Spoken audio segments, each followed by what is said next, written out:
বিষয় হচ্ছে আজকের বিষয় হচ্ছে ই গভর্নেন্স বা বৈদ্যুতিন শাসন ব্যবস্থা। ই গভর্নেন্স বা বৈদ্যুতিন শাসন ব্যবস্থা শুরু করতে গেলে এখানে আমি শব্দটা প্রয়োগ করলাম ই গভর্নেন্স, যার সম্পূর্ণ শব্দ দুটো দ্বয় হচ্ছে ইলেকট্রনিক গভর্নেন্স বা বৈদ্যুতিন শাসন ব্যবস্থা। এখানে ইলেকট্রনিক গভর্নেন্স বা বৈদ্যুতিন শাসন ব্যবস্থা বলতে মূলত বোঝানো হয়ে থাকে তথ্য প্রযুক্তি নির্ভর শাসন ব্যবস্থাকে। আমরা জানি সকলে 1990-এর দশক থেকে বিশ্বায়নের দ্বার উন্মুক্ত হয়েছে। দিকে দিকে পৃথিবী অনেক উন্নত হয়েছে এবং সকল জায়গায় কাজের অগ্রগতি অনেক বেশি প্রসারিত হয়েছে, এবং সেই জায়গা থেকে কর্মক্ষেত্রে বা বিভিন্ন সরকারি প্রশাসন সহ বিভিন্ন সাংগঠনিক কাজে স্বচ্ছতা, দায়বদ্ধতা সহকারে কাজ করার জন্য তথ্য প্রযুক্তির মাধ্যমে পরিচালিত শাসন ব্যবস্থা আজকের দিনে একটি বিশেষ গুরুত্বপূর্ণ জায়গা দখল করেছে। একটু সেই সম্পর্কে যদি একটু বিশ্লেষণ করা যায় তাহলে দেখব এই ই গভর্নেন্স বা বৈদ্যুতিন শাসন ব্যবস্থা হচ্ছে যেটা কিনা তথ্য প্রযুক্তি নির্ভর শাসন ব্যবস্থা। এক কথায় তথ্য প্রযুক্তি নির্ভর শাসন ব্যবস্থা বলতে না, সরকারের বিভিন্ন কাজকর্মের মধ্যে যখন তথ্য প্রযুক্তি মানে তথ্য প্রযুক্তি বলতে আইসিটি, ইনফরমেশন কমিউনিকেশন টেকনোলজির প্রয়োগ চলছে, এবং এই শাসন ব্যবস্থা অনেক বেশি তথ্য প্রযুক্তি নির্ভর এবং অনেক বেশি অত্যাধুনিক। তাই এই ই গভর্নেন্সকে একটি সংক্ষেপে যদি বলা হয় তাহলে ওই শব্দটিকে বলা হয় এরকম, স্মার্ট শব্দ দ্বারা ইঙ্গিত করা হয়, SMART। মানে এই সমগ্র ই গভর্নেন্স বা বৈদ্যুতিন শাসন ব্যবস্থাকে এই যে স্মার্ট বা প্রত্যেকটি অক্ষরে আলাদা আলাদা শব্দ আছে, যেমন এখানে আহ বোঝানো হচ্ছে এস ফর সিম্পল, মানে যে শাসন ব্যবস্থা একেবারেই জটিল নয়, খুবই সহজে মানুষ বা জনগণ তার সুবিধা অবশ্যই সহজে গ্রহণ করতে পারবে এবং সে সম্পর্কে জানতে পারবে বা অবগত হতে পারবে। অর্থাৎ এস ফর সিম্পল এখানে বোঝানো হচ্ছে। এবং এই শুধু জানলেই হবে না, সেই উপযুক্ত সেই সুবিধাগুলো যাতে উপযুক্ত ভাবে জনগণ যাতে পেয়ে থাকতে পারে, অর্থাৎ সেটি যেন অবশ্যই কি মানে মানুষ যাতে সেটাকে সঠিকভাবে পেতে পারে সেই রকম, মানে অবশ্যই এর মধ্যে যেন একটি মোরালিটি, এম ফর মোরালিটি থাকে। স্মার্টের বানান আমরা জানি SMART, তাই এম ফর এখানে মোরালিটি বা নৈতিকতার, মানে শাসন ব্যবস্থার মধ্যে যাতে নৈতিকতারও কিছু জায়গা থাকে।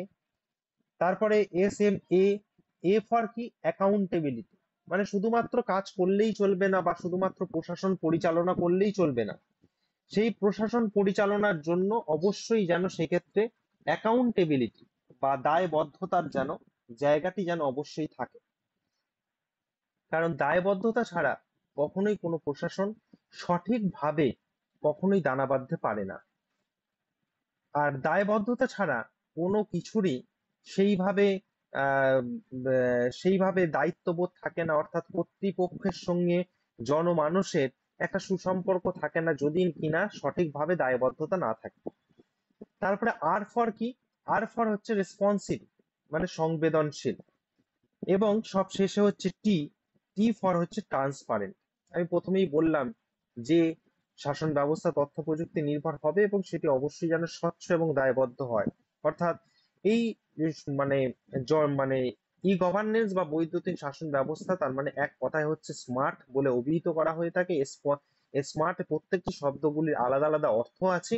এস ফর সিম্পল বললাম, এম ফর মোরালিটি বললাম, আর ফর রেসপন্সিবিলিটি বললাম, তার আগে SMA, এ ফর অ্যাকাউন্টেবল বললাম, তারপরে আর ফর রেসপন্সিবল বলেছি, তারপর টি ফর ট্রান্সপারেন্ট বলেছি। অর্থাৎ যদি সংক্ষেপে এক কথায় বা একটু অল্প কথায় যদি বলা হয় যে বৈদ্যুতিন প্রশাসন কি বা বৈদ্যুতিন শাসন ব্যবস্থা বা তথ্য প্রযুক্তি নির্ভর শাসন ব্যবস্থা বা ই গভর্নেন্স বা ইলেকট্রনিক গভর্নেন্স কি, না, সেক্ষেত্রে শুধু একটা কথাই বলতে হয় যে তথ্য প্রযুক্তি নির্ভর শাসন ব্যবস্থা, এবং সেই শাসন ব্যবস্থা অবশ্যই হবে দায়বদ্ধ, এবং সেই শাসন ব্যবস্থা অনেক বেশি হবে স্বচ্ছ। তাকেই বলা হচ্ছে ই গভর্নেন্স বা ইলেকট্রনিক গভর্নেন্স। অর্থাৎ আমরা কিন্তু এটাও বলতে পারি অন্য দিক থেকে যে যদি কিনা বৈদ্যুতিন শাসন ব্যবস্থা স্বচ্ছই হয়, অনেক বেশি দায়বদ্ধ হয়, তাহলে এই শাসন ব্যবস্থা কিন্তু দুর্নীতি নিধনে অনেক বেশি সহযোগী বলে আমরা মনে করতে পারি। শুধু তাই নয়, নাগরিকরা খুব সহজেই, তথ্য প্রযুক্তি নির্ভর যেহেতু, নাগরিকরা খুব সহজেই এই শাসন ব্যবস্থার আওতার মধ্যে বা শাসন ব্যবস্থার সিস্টেমের মধ্যে, ব্যবস্থার মধ্যে অবশ্যই চলে আসতে পারে। কিরকম ভাবে? না, এর জন্যই তথ্য প্রযুক্তি নির্ভর শাসন ব্যবস্থার অংশীদার হবার জন্য আলাদা করে যে ছুটির দিন বা অফিস ডেতেই যে সমস্ত কিছু কাজ হবে তা নয়।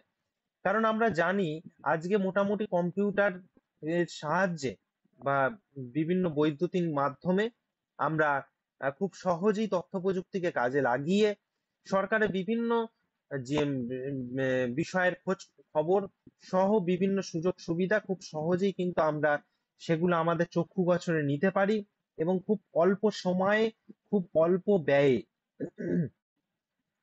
যেমন আমি ছাত্রছাত্রীদের প্রায় সব সময় দেখি, মানে প্রায় দেখি যে স্কলারশিপ আগে কি হতো না, আগে যেটা হতো সেটা একেবারে মেন অফিসে গিয়ে জমা দিয়ে আসতে হতো বিভিন্ন কাগজপত্র সংগ্রহ করে। এখন কি হচ্ছে না, সেটা স্ক্যান করা হচ্ছে, স্ক্যান করে সেটা ওয়েবসাইটে আপলোড করে দেওয়া হচ্ছে, আপলোড করে দেওয়া অ্যাপ্লিকেশন হিসেবে আপলোড করে দেওয়া হচ্ছে, এবং সেই সঙ্গে সঙ্গে ফোনে একটা এসএমএস চলে এলো যে এটা আপলোড হয়ে গেছে।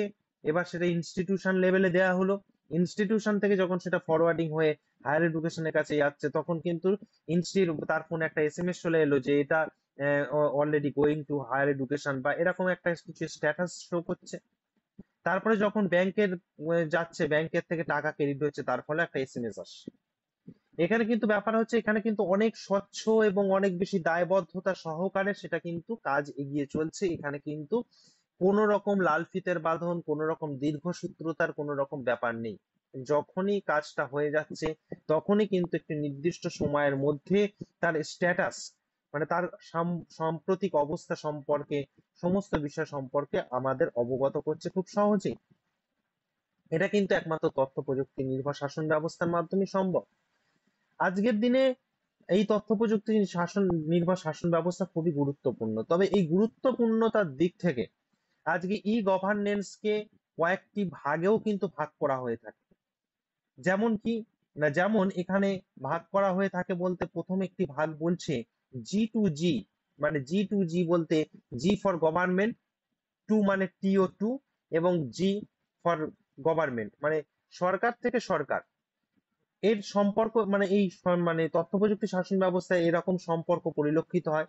না, এখানে কি না, সরকারের বিভিন্ন, এই ক্ষেত্রে বোঝানো হচ্ছে যে সরকারের বিভিন্ন সংস্থাগুলি আনুভূমিক স্তরে কিন্তু থাকে, এবং সেখানে রাষ্ট্রীয় বিভিন্ন দায়িত্ব বা বিভিন্ন বিভাগগুলি কখনো শুধুমাত্র যে আনুভূমিক স্তরে থাকবে তা নয়, সেটা কিন্তু উল্লম্ব স্তরেও থাকতে পারে। এবং তার মাধ্যমে যেমন উচ্চ শিক্ষা, মানে যেমন হচ্ছে উচ্চ প্রশাসনিক দপ্তর, তারপরে জেলা প্রশাসন দপ্তর, তারপরে স্থানীয় প্রশাসন দপ্তর বা স্থানীয় স্বায়ত্ত শাসনের যেগুলো আছে, স্থানীয় সরকার, এগুলো কিন্তু এরকম ভাবেও থাকতে পারে। তার মানে উপরের সরকারের ঊর্ধ্বতন কর্তৃপক্ষের সঙ্গে নিম্নতনের যে সম্পর্ক, এটাকে বলা হচ্ছে গভর্নমেন্ট টু গভর্নমেন্ট বা সরকারের সঙ্গে সরকারের সম্পর্ক বিধান হচ্ছে এই তথ্য প্রযুক্তি নির্ভর শাসন ব্যবস্থার মাধ্যমে। আবার আমরা কি দেখবো, আরো কি সম্পর্ক লক্ষ্য করা যায় না, আর একটা দেখবো G2C বা গভর্নমেন্ট টু সিটিজেন। আমরা জানি যে সরকার কিন্তু সমস্ত জনকল্যাণমূলক কাজ করছে কাদের জন্য না, যাতে নাগরিকরা এই পরিষেবার ভাগীদার হতে পারে বা অংশীদার হতে পারে, এবং এই অংশীদার যাতে সহজে সাবলীন ভাবে হতে পারে, সেই কারণে বিভিন্ন ভাবে সরকারের পরিষেবাগুলোকে জনগণের কাছে নিয়ে আসছে। এক্ষেত্রে ইন্টারনেট, ইমেল, ফোন, ফোনে বিভিন্ন এসএমএস, সোশ্যাল মিডিয়া প্রভৃতির ভূমিকা কিন্তু বিশেষভাবে উল্লেখযোগ্য, এবং এর ফলে নাগরিকরা কিন্তু ভীষণভাবে অবহিত হতে পারছে যে আমরা সরকার থেকে কি পেতে পারি, কি পেতে পারি না। তারপরে আরো কি সম্পর্ক লক্ষ্য করা যেতে পারে না, আমরা জানি যে আহ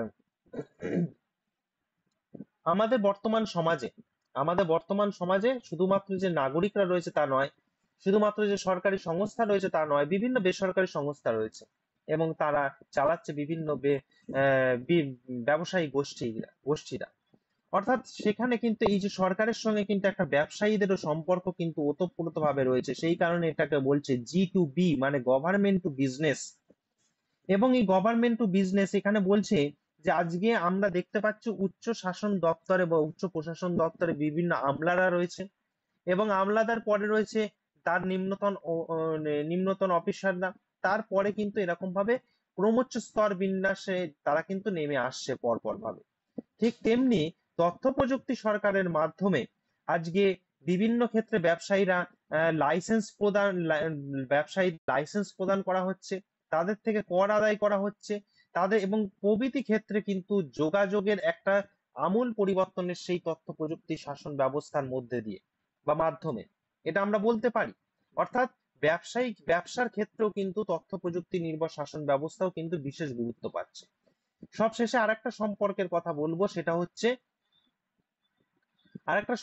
কথা বলবো, সেটা আমি এতক্ষণ যেটা বললাম, যে government to business, government to citizen এবং গভর্নমেন্ট টু গভর্নমেন্ট, এই সম্পর্কগুলোর কথা কিন্তু বললাম।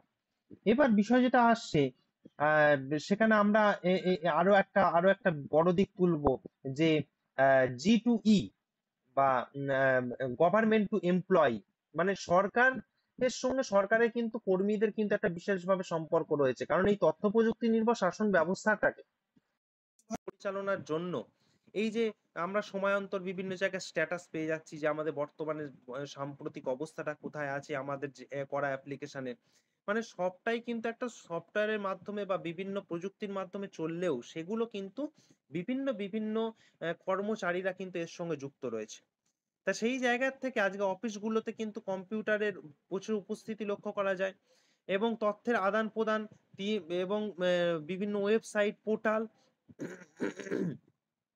প্রভৃতি লক্ষ্য করা যায়। ঠিক তেমনি অনলাইনে যোগাযোগের মাধ্যমে সরকারি কর্মীদের সঙ্গে কিন্তু কর্মীরা যারা এর সঙ্গে যুক্ত থাকে তাদের সঙ্গে নাগরিকদের, সমগ্র পুরো সমাজ এবং অন্যান্য প্রতিষ্ঠানের একটা নিগুড় সম্পর্ক কিন্তু গড়ে গড়ে ওঠে। অর্থাৎ আমরা দেখলাম প্রথমে তথ্য প্রযুক্তি নির্ভর শাসন ব্যবস্থা বা গভর্নেন্স কাকে বলে।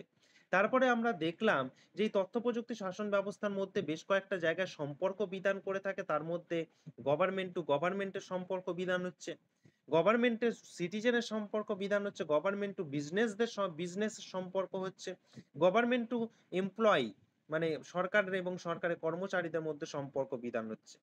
তার মানে আমরা বলতেই পারি যে বিশ্বায়ন উত্তর যুগে এই যে বৈদ্যুতিন শাসন ব্যবস্থা বা শাসন প্রক্রিয়া একটি, মানে এই যে শাসন প্রক্রিয়া বৈদ্যুতিন শাসন ব্যবস্থা, এটা একটা কিন্তু অভিনব এবং অনেক বেশি স্বচ্ছ, অনেক বেশি দায়বদ্ধ, যেটা কিনা আমরা অনেক পূর্বেই বলেছি।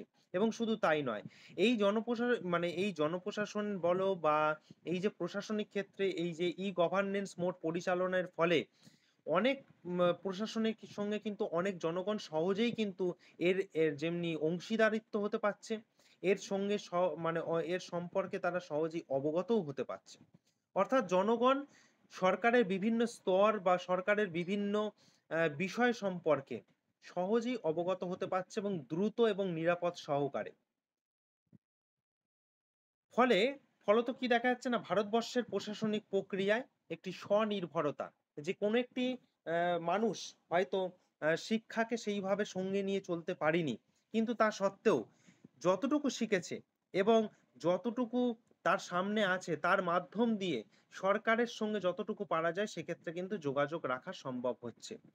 এবং খুব ভাবার বিষয়, এই তথ্য নির্ভর শাসন ব্যবস্থার প্রয়োগ করতে গিয়ে ইনফরমেশন টেকনোলজি অ্যাক্ট 2000, তারপরে তারপরে আরো যেগুলো আছে তার মধ্যে একটি আইন হচ্ছে the semiconductor integrated circus layout design act 2000 প্রভৃতি বিষয়গুলো কিন্তু গুরুত্বপূর্ণ এবং প্রভৃতি আইনগুলো আর কি বিশেষ গুরুত্বপূর্ণ। এবং ইনফরমেশন টেকনোলজি অ্যাক্টের ফলে কি হচ্ছে না, আজকে এই যে মোডে মানে ইলেকট্রনিক মোডে বিভিন্ন তথ্য আমরা সংগ্রহ করে রাখছি। যেমন ডিজিলকার, সেখানে আমরা বিভিন্ন তথ্য সে আর তথ্য সংগ্রহ করে রাখছি। এরকম বিভিন্ন ডিজিটাল জায়গায় আমাদের নিজেদের তথ্য শুধু সংগ্রহ করে রাখছি না, ডিজিটাল আমরা স্বাক্ষরও ব্যবহার করছি বিভিন্ন জায়গায়। অর্থাৎ আজকের দিনে কিন্তু এই যে এবং বিভিন্ন ইলেকট্রনিক গেজেটের মাধ্যমে, বিভিন্ন কিছুর মাধ্যমে আমরা কিন্তু খুব সহজেই প্রশাসনের একেবারে নিকটে চলে আসতে পারছি। এবং তথ্যপ্রযুক্তি নির্ভর শাসন ব্যবস্থার ফলে কিছু সুবিধাও কিন্তু বর্তমানে লক্ষ্য করছি। শুধুমাত্র যে জনগণের সঙ্গে, পুরো সমাজের সঙ্গে যে একটা নিগুড় সম্পর্ক সরকারের সঙ্গে বিধান হচ্ছে তা নয়। আমরা খুব সহজেই, ভারত সরকার খুব সহজেই শুল্ক দপ্তর, আবগারি দপ্তর, পাসপোর্ট অফিস, ভিসা অফিস, বিভিন্ন রেলওয়ে টিকিট সংরক্ষণ, ডাক ও বীমা অফিস প্রভৃতি সঙ্গে কিন্তু খুব সহজেই আমরা কিন্তু একটা যোগাযোগ বিধান করতে পারছি। এটা কিন্তু অবশ্যই গভর্নেন্স মোডের অন্যতম একটি গুরুত্বপূর্ণ সুবিধা। তাই যদি আমরা একটু ভাবি যে যদি সত্যিই গভর্নেন্স মোডের যদি সঠিক প্রয়োগ যদি করতে পারি, সঠিক যদি বৈদ্যুতিন পরিষেবাটাকে আমরা কাজে লাগাতে পারি, তাহলে কিন্তু অনেক বেশি স্বচ্ছ, অনেক বেশি গতিশীল, অনেক বেশি মানব সম্পদ উন্নয়নমুখী, অনেক বেশি স্থিতিশীল উপায়ে এই তথ্য প্রযুক্তি নির্ভর শাসন ব্যবস্থাকে ব্যবহার করতে পারবো, যা আগামীর ভারতবর্ষের কাছে অন্যতম সম্পদ হিসাবে গড়ে উঠবে। এবং শুধু তাই নয়, আজকে ক্রমবর্ধমান উন্নয়নমুখী পৃথিবী, উন্নয়নমুখী ভারতবর্ষের কাছে এই তথ্য প্রযুক্তি নির্ভর শাসন ব্যবস্থা এবং গভর্নেন্সের সর্বজন গ্রাহ্যতা দিনে দিনে আরো বেশি বাড়ছে এবং আগামীতে অনেক অনেক বাড়বে বলে আমার মনে হয়। যাই হোক, তবুও কোথাও না কোথাও ইন্টারনেট পরিষেবার অবনতি বা বৈদ্যুতিন বিভিন্ন ব্যবস্থাপনার সেইভাবে সুদৃঢ়তা না থাকার জন্য সেক্ষেত্রে কিন্তু এই গভর্নেন্স বা তথ্য প্রযুক্তি নির্ভর শাসন ব্যবস্থা বা বৈদ্যুতিন শাসন ব্যবস্থার কিছু সমালোচনা বা কিছু ড্রব্যাক থাকবে। এটা আমাদেরকে সঙ্গে নিয়ে চলতে হবে। তবুও যতটা সম্ভব সমাজে স্বচ্ছতা, দায়বদ্ধতা এগুলোকে ফিরিয়ে আনার জন্য বা এগুলোকে সঠিকভাবে প্রয়োগ করার জন্য আমাদের উচিত আরো বেশি করে এই তথ্য প্রযুক্তি নির্ভর শাসন ব্যবস্থার উপর ভর করে আগামীর ভারতবর্ষকে সঠিকভাবে অগ্রসর করে নিয়ে যাওয়া। যাই হোক, এইটুকু বলে শেষ করছি। যদি কোনো বক্তব্য থাকে অবশ্যই বলবে। ধন্যবাদ।